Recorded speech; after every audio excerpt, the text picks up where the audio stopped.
心の薬チャンネルをご覧の皆さん、久保です。今日はですね、僕は好きで、好きというか得意にしている、ホスピタリティというかね、おもてなし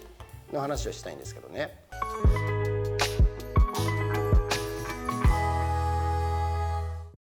おもてなしっていろいろ僕やるんですよね。やるし、やられるし、やるんですけども、思い出深く残ってて、これはポイントだなっていうか、人を喜ばすのはここが大事なんだなって学んだ、僕が体験で学んだ話なんですけどね。僕美容室やってるんですよね。そうするとね、結構ね、中身はそうでもなくても結構見学に来る方が多いんですよ。ちなみに日本中の美容師さんだけではなくて、いろんな関係のお仕事の人がぜひ見学させてほしい。で、その見学した後にちょっとお話聞きたいみたいなのがですね、変な話ですね、1年でですね、何百人も来る研修みたいなのがあるんですね。それでね、この頃はね、海外からも来る人がいるんですよ。その来たたんびにやっぱり僕は来ていただけるからと思って、少しサプライズ喜ばせてあげたいと思うから、やっぱ来る方の名前をちゃんと表に書き出したりとか、一人一人のコップに名前を書いてあげたりとか、そういうことをいつもやってるんでね、それがまた従業員教育にもいいのでやってたんですよ。で、そういう時に韓国から見学に来るってことになってですね、外国からだからっていうのもあるけど、でもなんとなく韓国の人が来るということになってですね、ちょっとね、韓国の人に日本の凄さを見せたいというかね、ちょっと日本人はすごいんだぞみたいな部分になったらいいななんて思ってて、気合が入ってですね、韓国の人が来た時に何をプレゼントしようか、何をしてあげようかって悩んだんですよ。考えたこと考えても、これがいいあれがいいと思うけど、ちょっとまだ納得いかなくて、僕のすごい尊敬している女性が東京の上野っていうところにいるんですよ。キムチの会社をやられてるんですけどね、名前出したら怒られるかどうかわからないけど尊敬してるんで、ファンさんっていう女性なんですけども、その方に相談してみたんですよ。韓国のことは絶対よく知ってるから。で、電話をして、実はこうで韓国の方が来て喜ばしたいんですけど、なんかないですかねって聞いたらね、僕意外な答えが返ってきたんですね。韓国の人ってね、何に心を打たれるかっていうと、手間をかけたものとか、例えば手作りとか、そういうことですね。手間がかかってるものを一番喜ぶんだって言うんですよ。どういうことですかって言ったら、高いものをいただくとかそういうことも嬉しいかもわからないけども、韓国の方って何かやっぱ自分たちが手間をかけて時間をかけて何か作ったものとか、そういうものがきっと多分喜ばれると思いますよってことになって、そうなんだってなって、そしたら手作りでキムチ作ったらどうですかってなってですね。ちなみにその時に来たのはね、30人か40人ぐらい、大人数なんですよ、見学が。だから30人40人分のキムチを作って、それをプレゼントしようっていうことになったんですよ、これがね。そしたらその尊敬するファンさんって方が、久保さん、私がもう全面的にバックアップしてあげると、そのキムチを作る勉強会、料理教室みたいのも東京から飛行機乗ってきてアドバイスしてくれるっちゅうんですよ。ってなったけど、もう甘えて、その方の凄さにアクティブで、すごい素敵な方で、人間力もあって素晴らしい人なんで、そしたらもうじゃあお願いしますってことで東京まで訪ねに行ってお願いに行って、それから1回2回ね、飛行機でわざわざ来てくれて、みんなうちの従業員、美容師ですよ。なのにキムチの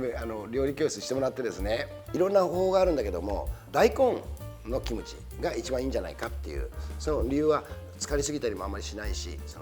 フレッシュだし、美味しいから大根のキムチにしましょうってことになったんですね。白菜とかいろいろあるけど、それしましょうっつって、うちの従業員と20、30人とそのファンさんとみんなで料理教室、大根はこうやって切るんですよとか、キムチはこうやって混ぜるんですよとか、もういろいろ教えてもらって、みんなでビニールの手袋してみんなで作って、でグラムを測って一個一個真空パックの中に入れて、でその方一人一人の名前を入れて、一人一人にね、手作りのキムチを作ってプレゼントしたんですけど、手作りって分からないといけないから動画を撮った方がいいって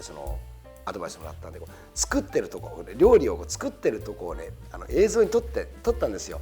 みんなで苦労して、楽しんで作ったりしてるとこを動画に撮って、そしたらそのファンさんって方はまためちゃくちゃいい人なんで、これを紹介するそのムービーを見せてプレゼントしたら絶対喜ぶって言うんですよ。もうなんかだんだんスケールが大きくなったやつが、もうすごいことになったなと思ったけど、実際そうなったら、そのファンさんって方がもしよかったら私がその向こうの清掃でいうチョゴリっていうんですかね、服を着て向こうの言葉で今回のこのプロジェクトを紹介してあげてもいいって言ってくれて、その最初にそのファンさんが出てくれて、向こうの言葉でこんな風に苦労して地球道を皆さんのために作ったんですよみたいな紹介があって、その動画が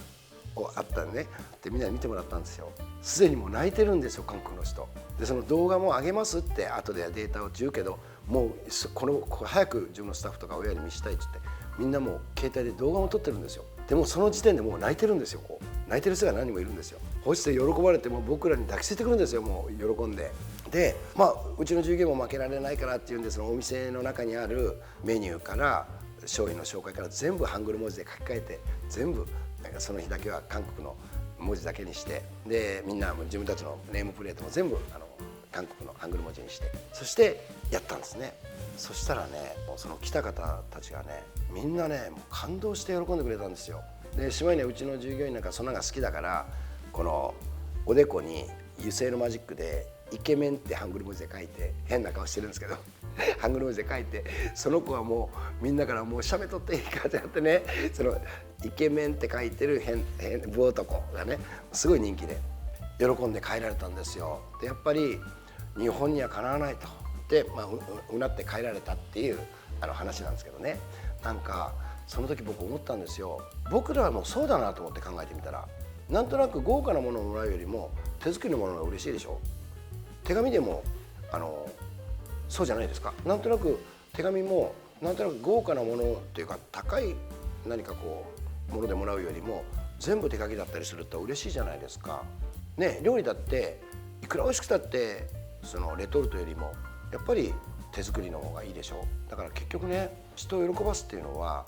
物ではないんですね。その人の手間をかけたこと、時間をかけたこと、思いを込めたことみたいなのがやっぱりホスピタリティには一番大事じゃないかと思ったんですよ。どうですか皆さん。僕ねその時に思いました。なんか今まではなんとなくはっきりそういうふうに分かってなかったので、手探り人を喜ばすことをやってたけど、やっぱりねファンさんって方から教えられました。やっぱりね心を伝えるっていうのはそういうことなんでしょうね。もうだって韓国の方たちはもうすげえ喜んで、でその後にイケメンって書いたうちのスタイリストが一番すごかったっつって講演会に来てほしいっつってソウルまで呼ばれて講演会行きましたもん。呼ばれて、その人たちからすごくないですか。なんか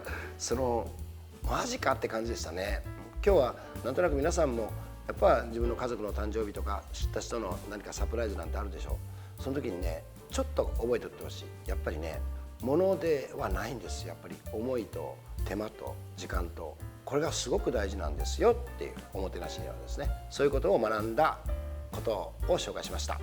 皆さんも周りの人を喜ばして、毎日楽しく頑張りましょう。じゃあまたさよなら。